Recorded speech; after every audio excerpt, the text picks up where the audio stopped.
Bonjour à tous, bienvenue pour ce nouveau devoir de classe inversé. Aujourd'hui, on s'occupe des isométries. Les isométries sont des transformations géométriques et nous allons en étudier trois. Il s'agit de la translation, de la symétrie axiale et de la rotation. À la fin de cette vidéo, vous serez capable de nommer et d'identifier ces trois transformations géométriques. Pourquoi on les appelle les isométries? C'est que les dimensions des figures ne vont pas changer. On connaissait déjà le mot isométrique qui voulait dire de même dimension. On y va une étape après l'autre et on commence avec cette figure géométrique. La figure se nomme ABCDEFG et vous voyez que les sommets nommés par chaque lettre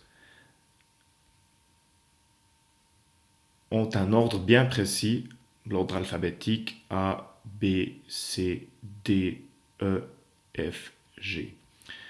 On fait subir à cette figure initiale une transformation. Et l'image de cette figure se retrouve maintenant ici. C'est pas bien compliqué, on a fait un déplacement. Ce déplacement porte un nom, il s'agit d'une translation. Ça veut dire que chaque point de la figure a subi le même déplacement. Le point D s'est déplacé au point D'.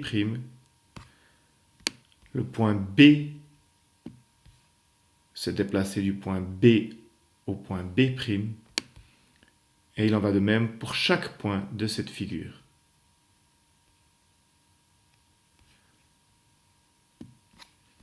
Un autre exemple, nous avons ici une figure, il s'agit d'une maisonnette, qui a subi de sa forme initiale 1 un déplacement, une translation jusqu'à se retrouver à la figure 2. On pourrait dire qu'une translation est simplement un glissement. De nouveau, si je prends le coin supérieur de la cheminée, il s'agit du même déplacement que pour la poignée de la porte. Dans la même direction, le déplacement se fait de même longueur. Le milieu de la fenêtre s'est déplacé de la même façon que le coin du toit. On peut aussi avoir une translation pour une figure quelconque. On a ici de nouveau, chaque point de la figure s'est déplacé de la même distance dans la même direction.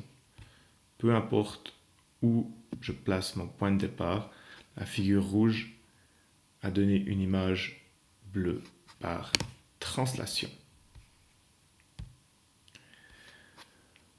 On retrouve une situation dans un système d'axes.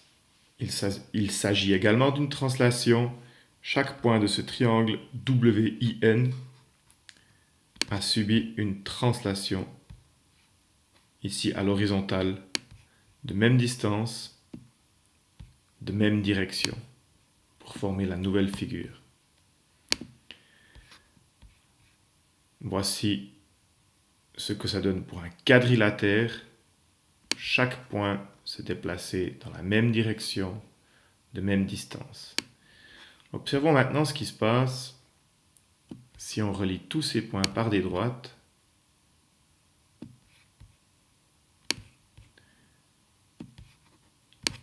Et on voit déjà apparaître le rôle important des parallèles.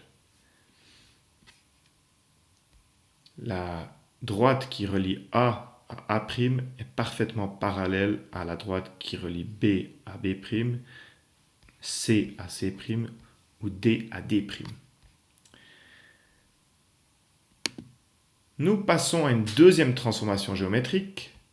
La figure initiale, c'est la même qu'avant, mais cette fois, la nouvelle figure n'a pas subi un déplacement. Cette fois, on lui a fait subir un retournement. Cette transformation s'appelle la symétrie axiale. Et la ligne ici au milieu joue un rôle très important. Il s'agit de l'axe de symétrie.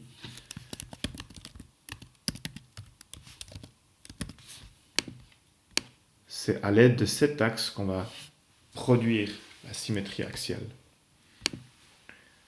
Un deuxième exemple de symétrie axiale, observons ce qui se passe avec les points des sommets A, B, C, D, E.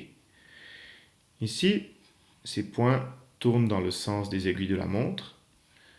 Dans la figure image, A', B', C', D' et E', ces points tournent dans le sens contraire de l'aiguille d'une montre.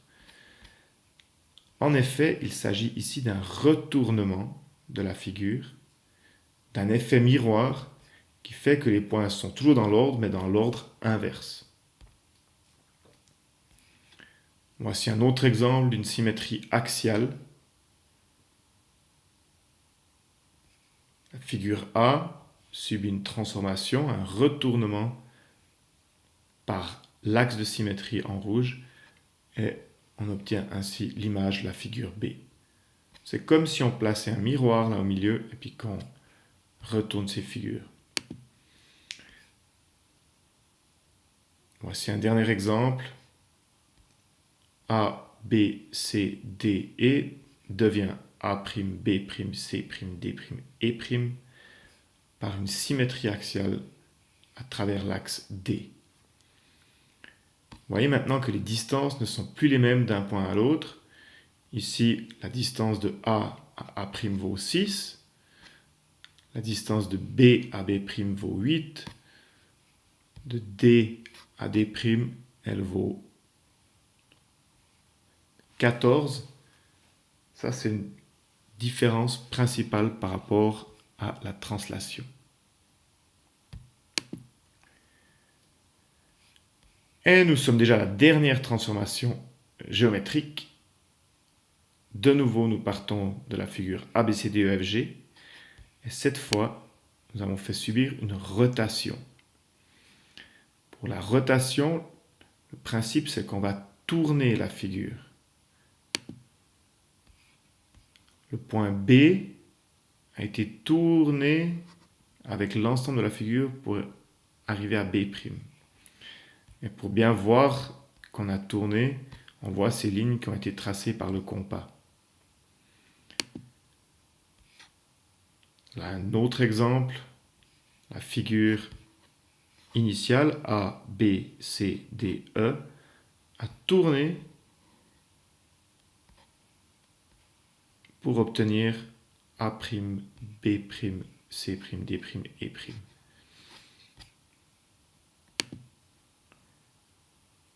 Un dernier exemple avec le petit bateau qui a également subi une rotation. C'est déjà tout, mais pour vérifier si tu as bien compris, donne le nom à chacune de ces transformations géométriques. Quelle est la transformation dans cette situation? Comment s'appelle la transformation pour cette situation? Et comment s'appelle la transformation géométrique pour cette situation-là? Tu peux mettre sur pause, noter sur une petite feuille tes réponses et le corriger se trouve à la page suivante.